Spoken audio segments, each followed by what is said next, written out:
பாமக சார்பில் சட்டப்பேரவை தேர்தலில் போட்டியிடுவதற்கு விருப்ப மனு அளித்தவர்களுடன் பனையூரில் அன்புமணி நேர்காணல் நடத்துகிறார். இது குறித்தான கூடுதல் தகவலோடு இணைகிறார் எமது செய்தியாளர் டேனியல் பிரகாஷ். வணக்கம் டேனியல் பிரகாஷ், தகவல்களை பகிரலாம்.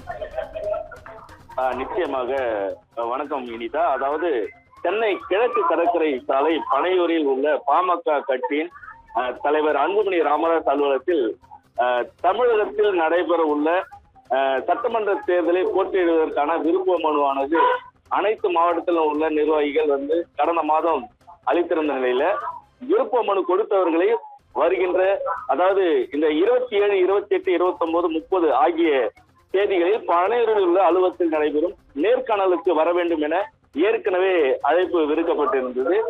இந்த நிலையில் ஒவ்வொரு தேதியிலும் காலையில் 5 மாவட்டங்களும் மாலையில் 5 மாவட்டங்களும் என தனித்தனியாக பிரித்து அவர்களுக்கு ஏற்ற நேரத்தில் நேரம் ஒதுக்கி அந்தந்த மாவட்டத்தில் விருப்ப மனு கொடுத்தவர்களை வர வேண்டும் என அழைப்பு விடுக்கப்பட்டிருந்தது.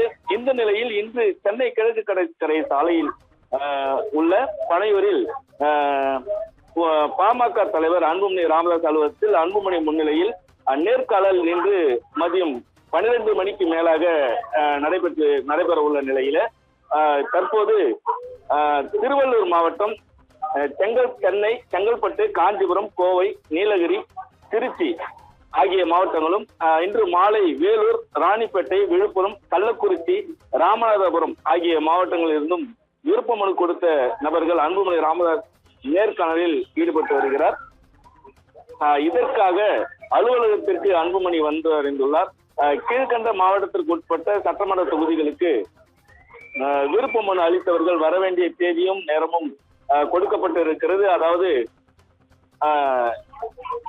28ஆம் தேதி, அதாவது நாளை கடலூர், அரியலூர், பெரம்பலூர், தஞ்சாவூர், திருவாரூர், திண்டுக்கல் இந்த தொகுதிகளை சேர்ந்தவர்கள் காலை 10 மணி முதல் அவர்களை சந்திக்க உள்ளார். மேலும் மதிய நேரத்தில் திருவண்ணாமலை, கிருஷ்ணகிரி, திருப்பத்தூர், புதுக்கோட்டை, சிவகங்கை இந்த தொகுதிகளை சேர்ந்த நிர்வாகிகள் அவரை சந்திக்க உள்ளனர். மேலும் 29ஆம் தேதி காலை சேலம், நாமக்கல், தேனி, மதுரை, விருதுநகர் ஆகிய மாவட்டங்களை சேர்ந்தவர்களும் அன்று மதியம் தர்மபுரி, ஈரோடு, கரூர், திருப்பூர் ஆகிய மாவட்டங்களை சேர்ந்தவர்களை சந்திக்க உள்ளார்.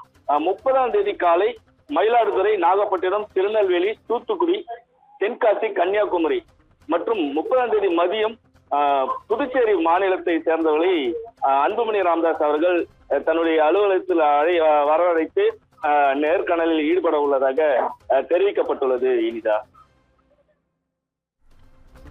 கூடுதல் விவரங்களை வழங்கியமைக்கு நன்றி டேனியல் பிரகாஷ்.